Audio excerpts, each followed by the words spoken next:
Hello student, welcome to Gurukula Academy. Today we are going to discuss real number that comes under the number system of class 9th. है ना, important MCQ questions है ना, that comes in 1 marks question in class 9th. So आइए हम लोग देखते हैं कि सबसे पहले हमने देखा rational number, number system, introduction में सारे सिस्टम ऑफ नंबर के बारे में आपको बताया गया था, है ना। तो इंट्रोडक्शन में जिन्होंने पहला पार्ट नहीं देखा वो पहला पार्ट देखे क्लास 9th के बच्चे। आज पार्ट 2 डिस्कस करेंगे, MCQ क्वेश्चन और भी क्वेश्चन डिस्कस करेंगे। जितना भी थ्योरेटिकल होना था दोस्तों वो हो चुका। अब हम लोग सिर्फ और सिर्फ क्वेश्चन देखेंगे और कुछ आगे चलकर भी कुछ प्रॉब्लम को हम लोग देखेंगे कि कैसे कैसे सॉल्व करते हैं। आइए, बहुत सारे लड़कों को देखते हैं ना कि ये एग्ज़ाम में आता है ट्रू और फॉल्स के रूप में, तो लोग उसे रटते हैं, है ना। कुछ बच्चे रट भी जाते हैं और जो बच्चे रटने में थोड़ा दिक्कत होता है तो वो अक्सर एग्ज़ाम में कंफ्यूज हो जाते हैं और अच्छे अच्छे लड़के इसमें कंफ्यूज होते हैं, ठीक है ना। तो इस कन्फ्यूज़न से दूर करने के लिए मैं एक बहुत सिंपल सा बेसिक फंडा आपके सामने रखने वाला हूँ।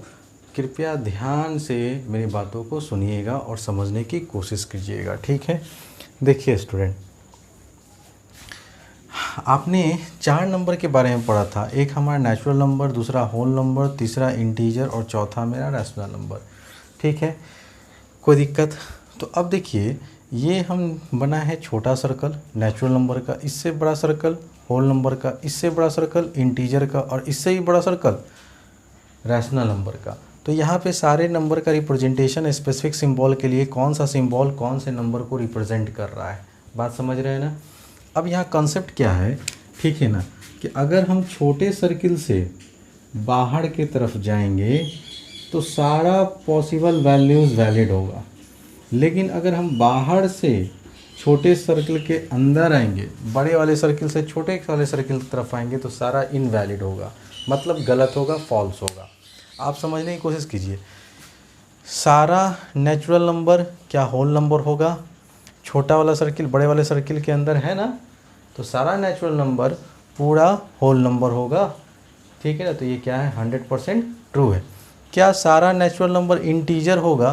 तो आप क्या बोलेंगे, yes sir it is right. क्या सारा नेचुरल नंबर होल नंबर हो सकता है क्या? तो आप क्या देख रहे हैं कि हम अंदर से बाहर वाले सर्किल को क्या कर रहे हैं, कंपेयर कर रहे हैं।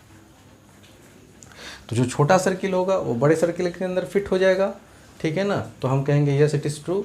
और अगर बड़ा सर्किल छोटे सर्किल से कंपेयर करेंगे तो वो फिट नहीं होगा, तो हम कहेंगे इट इज़ फॉल्स। जैसे अगर आपसे पूछा जाए क्या सारे होल नंबर मेरे नेचुरल नंबर होंगे क्या, तो आप क्या बोलेंगे, एब्सोल्युटली रॉन्ग, ठीक है ना। अब ये कैसे, तो आप समझिए ध्यान से कि मेरा जो होल नंबर होता है वो 0 1 2 3 इस तरह से सो जाता है, लेकिन हमारा जो नेचुरल नंबर होता है दोस्तों वो 1 2 3 से स्टार्ट होता है, 0 तो इंक्लूड होता ही नहीं है।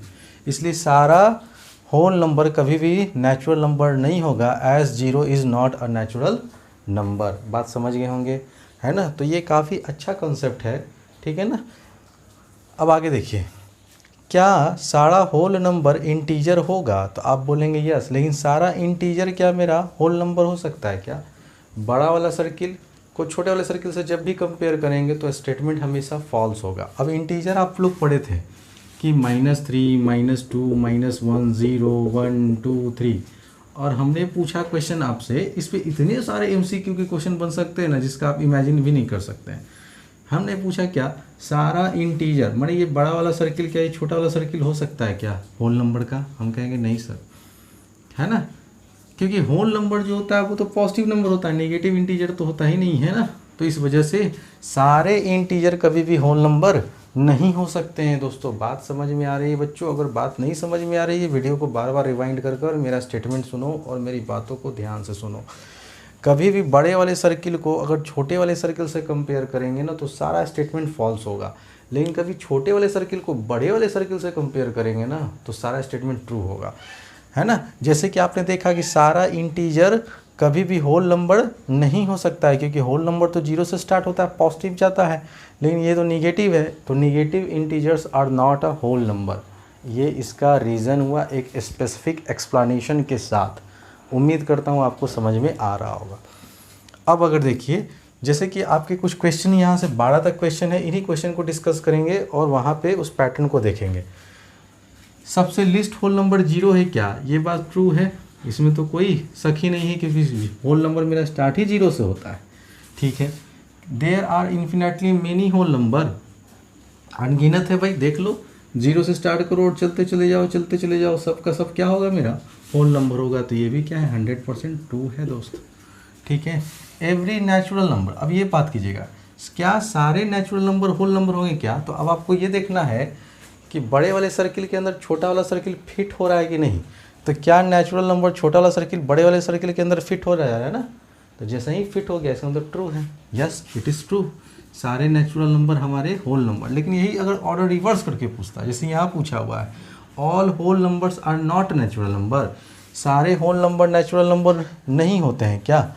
ठीक है। तो ये बात भी क्या है? अपने आप में क्या है? फिर से पढ़िए, ऑल होल नंबर, जितने भी होल नंबर है बड़े वाला सर्किल, वो कभी भी नेचुरल नंबर आर नॉट बोल रहा है दोस्तों, आर नॉट नेचुरल नंबर, कभी भी नेचुरल नंबर नहीं होगा। तो आप एक बात बताइए, ये जो क्वेश्चन बोल रहा है, इसे मान लीजिए एग्जाम्पल 0 1 2 3 4, इस तरह से ये मेरे होल नंबर हुए। अब क्या करा है? All whole numbers are not natural number, सारे होल नंबर क्या नेचुरल नंबर होते हैं क्या? तो नहीं, 0 तो मेरा नेचुरल नंबर नहीं है दोस्तों, बात समझ रहे हैं ना। अब 0 के बारे में एक और बात है कि 0 is neither negative nor positive. तो ये एकदम 100% बात क्या है दोस्तों? ट्रू है। और ये भी क्या है? ट्रू था। ठीक है। अब यहाँ आइए, every natural number is integer, क्या सारे नेचुरल नंबर मेरे इंटीजर हैं? तो देखिए तो कि इंटीजर वाले सर्किल के अंदर नेचुरल नंबर का सर्किल आ रहा है ना, इसका मतलब बड़े वाले सर्किल के अंदर अगर छोटा वाला सर्किल फिट हो जा रहा है तो इसका मतलब सही है। और आप इसको ऐसे भी समझ सकते हैं, सारे नेचुरल नंबर क्या हमारे इंटीजर होते हैं? नेचुरल नंबर 1 2 3 4 5 होता है। ठीक है ना। लेकिन निगेटिव की बात कर रहा है दोस्तों, है ना। और 0 तो न 0 होता है, न 1 -2 -3, ये सभी निगेटिव इंटीजर्स इंक्लूडिंग 0, ये सारे नेचुरल नंबर नहीं होते हैं। तो every natural number is integer, तो ये क्या हो गया दोस्तों? ट्रू है ना। Every natural number is an integer, ये तो ट्रू था। ठीक है ना। याद रखिएगा, जितने भी इंटीजर होते हैं, एवरी नेचुरल नंबर, जितने भी नेचुरल नंबर है, छोटा वाला सर्किल क्या बड़े वाले सर्किल के अंदर आ रहा है ना, तो हम कहेंगे yes sir it is true. सारे नेचुरल नंबर देख लीजिए, सारे नेचुरल नंबर हैं, ये अपने आप में एक इंटीजर है। ठीक है। तो जिन बच्चों को वो डायग्राम समझ में आ रहा है उनके लिए बहुत अच्छा। ठीक है ना। जिन बच्चों को डायग्राम नहीं समझ में आ रहा है और वो कॉन्सेप्ट देखना चाह रहे हैं तो यहाँ पर भी दिखा रहे हैं, तो आपको दो चीज़ से आपको समझाया जा रहा है। उम्मीद करते हैं आपको समझ में आ रहा होगा। नेक्स्ट आइए, every whole number is an integer. देखिए तो ये इंटीजर बड़ा वाला सर्किल है, क्या बड़े वाले सर्किल के अंदर छोटा वाला सर्किल होल नंबर वाला आ रहा है? आप बोले एकदम आ रहा है सर, इसका मतलब ये क्या है? 100% ट्रू है कि जितने भी होल नंबर होंगे वो क्या है? इंटीजर है। तो आप देखिए, आप क्या जा रहे हैं? अंदर से बाहर जा रहे हैं, नहीं। जितने भी होल नंबर का कंपेयर किससे हो रहा है? इंटीजर। क्या सारे होल नंबर इंटीजर हैं? तो हाँ है। आप देख लीजिए, इंटीजर वाले सर्किल के अंदर सारा होल नंबर आ रहा है ना, इसका मतलब ट्रू है। There are infinitely many rational number, ये भी क्या है सर? 100% ट्रू है, अनगिनत रेशनल नंबर होते हैं। अब देयर इज़ नो लिस्ट और ग्रेटेस्ट रेशनल नंबर, ये भी बात अपने आप में क्या है सर? 100% ट्रू है। रेशनल नंबर सबसे छोटा भी आप नहीं सोच सकते हैं और सबसे बड़ा भी आप नहीं सोच सकते हैं। तो ये पॉसिबल ही नहीं है कि सबसे छोटा रेशनल नंबर कौन सा होगा ये बताइए, और सबसे बड़ा रेशनल नंबर होगा ये बताइए। आप मेरी बात समझ रहे होंगे। अब हम लोग बात करते हैं, क्या 0 मेरा एक रेशनल नंबर है? तो हम कहेंगे हाँ, ये 100% ट्रू है, क्योंकि 0/1 लिख सकते हैं। ठीक है ना। डिनोमिनेटर 0, यहाँ पे डिनोमिनेटर 0 नहीं है, न्यूमरेटर है, उससे क्या मतलब है? P/Q के फॉर्म में है, जहाँ 0 और 1 इंटीजर है और 1 नॉट इक्वल टू 0 है, तो ये एक रैशनल नंबर है। ठीक है। Every natural number is a rational number. अब देखिए, क्या नेचुरल नंबर छोटा वाला सर्किल बड़े वाले सर्किल के अंदर फिट बैठ रहा है? तो आप बोलेंगे yes sir it is true. इसका मतलब every natural number is a rational number. अगर जिनको प्रॉब्लम हो रहा है वो देखिए, 1 2 3 4, क्या नहीं कुछ है तो नीचे 1 है, लिख सकते हैं ना। तो जितने भी नेचुरल नंबर हैं आप उनको रैशनल नंबर के फॉर्म में, P/Q के फॉर्म में लिख रहे हैं, इसलिए ये वाला भी क्वेश्चन क्या हो गया? 100% ट्रू हो गया। एवरी इंटीजर, क्या सारे इंटीजर हमारे रैशनल नंबर होंगे? तो आप देखिए तो बड़ा वाला जो रैशनल नंबर का सर्किल है उसके अंदर आ रहा है क्या, छोटा वाला इंटीजर वाला सर्किल। तो आप बोलेंगे yes sir, definitely true statement है ना, all integers are rational number. ठीक है ना। तो अब कोई भी इंटीजर ले लीजिए आप, जैसे -3, क्या इसको 1/1 नहीं लिख सकते हैं? -2/1 नहीं लिख सकते हैं क्या? 0/1 नहीं लिख सकते हैं क्या? 1/1 नहीं लिख सकते हैं क्या? 2/1 नहीं लिख सकते हैं? लिख सकते हैं ना दोस्तों। तो जितने भी इंटीजर हैं वो आपस में अपने आप में क्या है दोस्तों, एक रैशनल नंबर है। ठीक है, उम्मीद करता हूँ कि आपको जो मैंने कॉन्सेप्ट दिया है आपको समझ में अच्छे से आया होगा। ठीक है ना। एक बार आप इसका स्क्रीनशॉट लें, मैं हट जाता हूँ।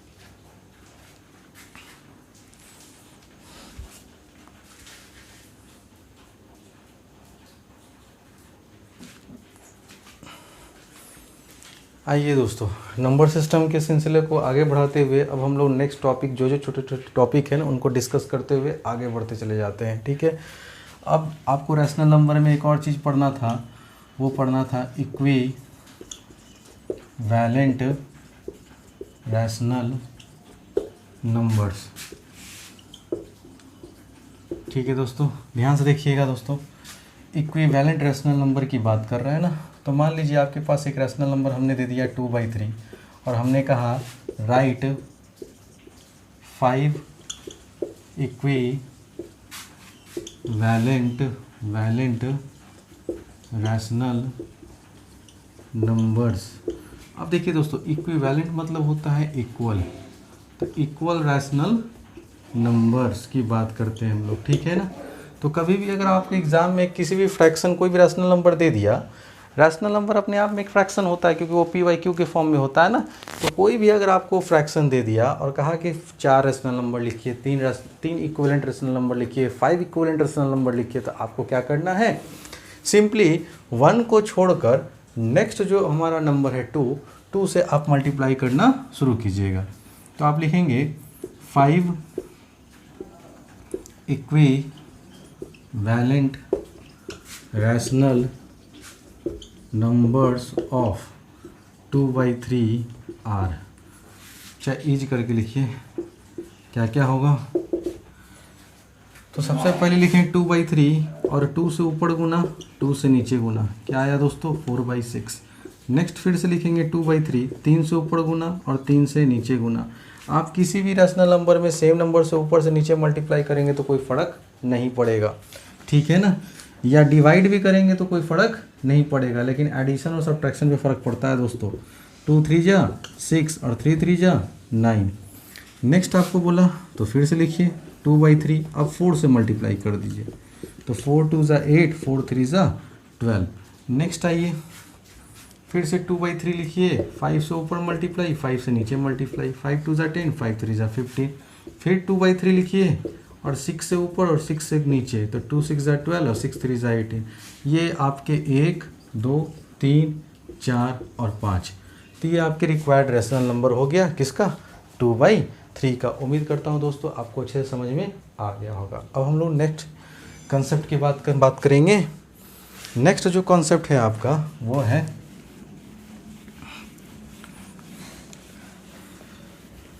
आइए simplest form of a rational number, वो जानेंगे। इसके बाद फिर हम लोग रिप्रेजेंटेशन पढ़ेंगे। ठीक है। तो आज बहुत कुछ पढ़ लेंगे थ्योरी में हम लोग। ठीक है ना। अब हम लोग पढ़ेंगे simplest form of a rational numbers. ठीक है दोस्तों, देखेंगे सारे स्टूडेंट ध्यान से। जैसे मैंने एक नंबर अपने मन से सोच लिया 81, ठीक है ना, 81, और एक नंबर सोचा 2 है ना, 1 और फिर 9 मान लीजिए, ये मैंने लिया। ठीक है ना। अब कहा है कि इस रैशनल नंबर का आप सिंपलेस्ट फॉर्म बताइए। तो किसी भी रैशनल नंबर का सिंपलेस्ट फॉर्म तब होता है दोस्तों जब उसका कॉमन फैक्टर, न्यूमरेटर और डिनोमिनेटर का कॉमन फैक्टर क्या आना चाहिए, 1 आना चाहिए, 1। ठीक है ना। और 1 आने के लिए क्या करेंगे, काट पीट करेंगे, जब तक कटेगा तब तक क्या करेंगे, काटेंगे। बात समझ रहे हैं ना। हाँ, अब यहाँ पे प्रॉब्लम क्या होता है कि ये तो नंबर बड़ा सिंपल है, लेकिन जब नंबर बड़े बड़े आते हैं तो वहाँ पे लोगों को काटने में प्रॉब्लम होता है। ये अक्सर देखा है मैंने कि कि टेबल तो याद रहता है लेकिन फिर भी वो काट नहीं पाते हैं कि अब किससे काटे अब किससे काटे। तो बहुत सारे आपके है ना बुक के क्वेश्चन ऐसे होंगे है ना जहाँ पे आप एकदम गारंटी है कि आप फंसीएगा, ठीक है ना, और वहाँ पे आपको समझ में नहीं आएगा कि अभी किस टेबल से कटेगा। तो दोस्तों इसका एक सिंपल सा सॉल्यूशन है कि अगर आपको कुछ भी नहीं समझ में आए ना तो आप क्या कीजिएगा कि बड़े नंबर में छोटे नंबर से डिवाइड कर दीजिएगा, ठीक है ना। कहने का मतलब एचसीएफ निकाल लीजिएगा। जैसे ही आप एचसीएफ निकालेंगे तो आपको पता चल जाएगा कि ऊपर नीचे किस नंबर से हमको डिवाइड करना है और किस नंबर से डिवाइड नहीं करना है। अभी फ़िलहाल इस नंबर को देखिए, अभी हमको ये दिख रहा है कि 3 का फैक्टर है, तो भाई 3 2 जा 6 और 3 7 जा 21, ये काटे 3 7 जा 21, 3 3 जा 9। अब ये देखिए ये मेरा हो गया सिंपलेस्ट फॉर्म। अब 27 और 73 किसी और के टेबल से ये नहीं कटेगा, इसका सिर्फ और सिर्फ कॉमन फैक्टर सिर्फ क्या बचा दोस्तों 1। तो यही मेरा क्या हो गया सिंपलेस्ट फॉर्म हो गया। आप बात समझ रहे हैं ना। जैसे मान लीजिए 25 बटा आपका रहा है 125 और कहा इसका सिंपलेस्ट फॉर्म लिखिए, तो 5 से इसको काटिए और 5 2 जा 10 और 5 5 जा 25, फिर 5 1 जा 5, फिर 5 5 जा 25। तो इसका सिंपलेस्ट फॉर्म दोस्तों क्या आ गया 1/5। और यही 1/5 जो हुआ इसका सिंपलेस्ट फॉर्म कहलाता है किसी भी रैशनल नंबर का। उम्मीद करता हूँ दोस्तों आपको ये कॉन्सेप्ट भी समझ में आ गया होगा। अब हम लोग पढ़ेंगे representation of a rational number on a number line.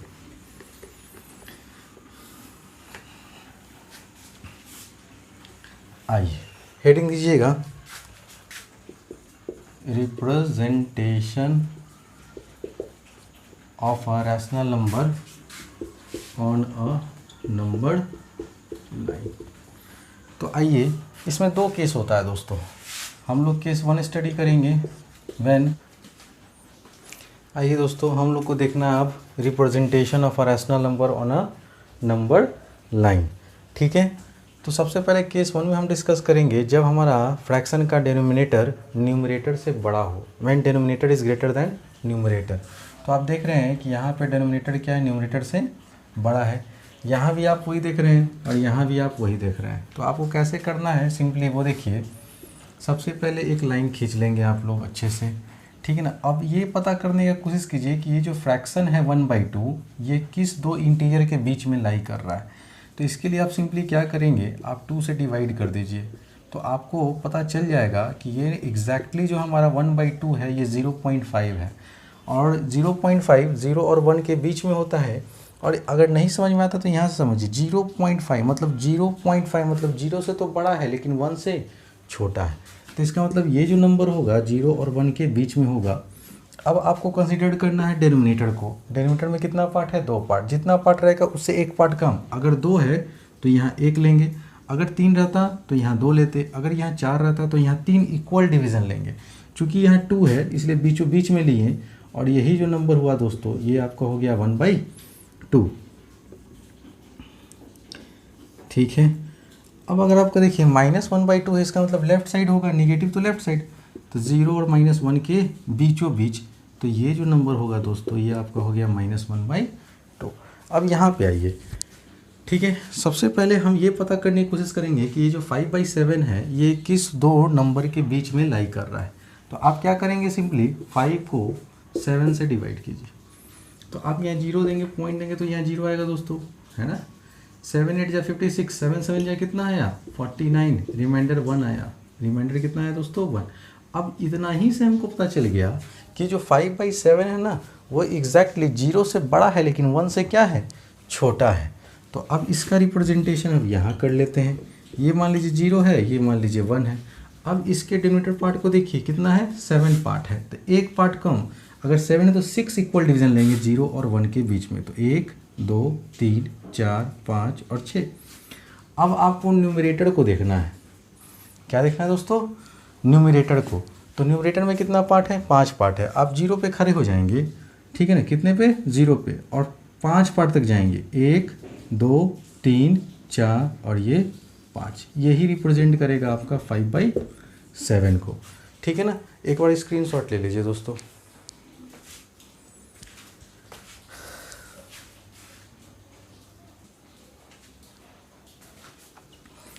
आइए दोस्तों अब हम लोग केस सेकंड को डिस्कस करेंगे। रिप्रेजेंटेशन ही पढ़ रहे हैं रैशनल नंबर का नंबर लाइन पे।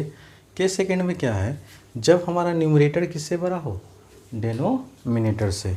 तो इन केस जब हमारा न्यूमरेटर बड़ा होगा डेनोमिनेटर से, तो अब हम लोग क्या करेंगे, तो सबसे पहले आप डिवाइड कर कर इसको मिक्स फ्रैक्शन में लिखने का कोशिश कीजिए। तो आइए डिवाइड करते हैं। 8 को 3 से अगर डिवाइड करेंगे, 3 2 जा 6, रिमाइंडर क्या आया दोस्तों 2। अब इसको मिक्स फ्रैक्शन में क्या लिखेंगे, 2 होल 2/3। ठीक है, अब जैसे ही ये आया ना, तो होल नंबर को अलग कीजिए और फ्रैक्शनल पार्ट को अलग करके लिखिए, है ना। ये बहुत सिंपल मेथड है और बहुत बेस्ट मेथड है। इससे आपको ये देखिए पता चल रहा है कि 2 प्लस समथिंग है, इसका मतलब ये 2 से तो बड़ा है लेकिन 3 से छोटा है। तो ये ओवरऑल जो मेरा फ्रैक्शन था 8/3, ये किस दो इंटीजर के बीच में लाई करेगा, 2 और 3 के बीच में। 2 से तो बड़ा है, समथिंग बड़ा है, 2 प्लस समथिंग कुछ भी हो सकता है भाई, 2.1 2.2 2.3 हमको नहीं मालूम, लेकिन ये 2 से तो बड़ा है लेकिन अगला इंटीजर 3 से छोटा है। इसका मतलब ये जो हमारा नंबर है रैशनल नंबर, ये 2 और 3 के बीच में लाई करेगा। तो सबसे पहला ग्राफ इसी का खींचते हैं। तो ये हो गया दोस्तों 0, ये हो गया 1, ये हो गया 2 और ये हो गया मेरा 3। तो हमारा ये जो नंबर है 8/3, ये 2 और 3 के बीच में होगा। ठीक है, अब आपको इसके फ्रैक्शनल पार्ट से मतलब है, इसके होल पार्ट को आप यहाँ से डिलीट कीजिए। अब इस पार्ट को देखिए, डिनोमिनेटर में कितना पार्ट है दोस्तों, 3 पार्ट है ना। एग्जैक्टली कितना पार्ट है, 3 पार्ट। तो आप 2 इक्वल डिवीजन लीजिए, 1 और 2। और न्यूमरेटर को देखिए, अब न्यूमरेटर में भी कितना पार्ट है, 2 पार्ट। तो आप 2 पे खड़े हो जाइए, 1 जंप 2 जंप, और यही हो गया आपका 8/3। उम्मीद करता हूँ दोस्तों ये अच्छे से समझ में आ गया होगा। अब आइए केस नंबर सेकंड। ये तो डेसिबल में है सर, तो क्या प्रॉब्लम है, इसको आप फ्रैक्शन में कन्वर्ट कीजिए। अब आप 13 को 10 से डिवाइड कीजिए, एक बार में जाएगा, और इसको मिक्स फ्रैक्शन में लिखिए, तो 1 होल 3/10। अब इसको क्या करेंगे, होल नंबर को अलग और फ्रैक्शनल नंबर को अलग करके लिखें। तो ये हमको एक आइडिया मिला कि ये जो नंबर 1.3 था ना दोस्तों, वो 1 से तो बड़ा है लेकिन अगला इंटीजर 2 से क्या है, छोटा है। अब आप यहाँ पे रिप्रेजेंट करेंगे 0 1 और ये 2। अब आपको क्या करना है कि ये होल नंबर वाला पार्ट को डिलीट कर देना है, ठीक है ना। अब आप फ्रैक्शन को ही खाली देखें। अब डिनोमिनेटर में कितना पार्ट है दोस्तों, 10 पार्ट है, तो 9 इक्वल डिवीजन लेंगे। तो 1 2 3 4 5 6 7 8 9। अब आप न्यूमरेटर को देखिए, न्यूमरेटर में 3 पार्ट है। आप 1 पे खड़े हो जाइए, 1 2 3 जंप लगाएंगे तो आप यहाँ पहुँच जाएंगे, और यही था 1.3।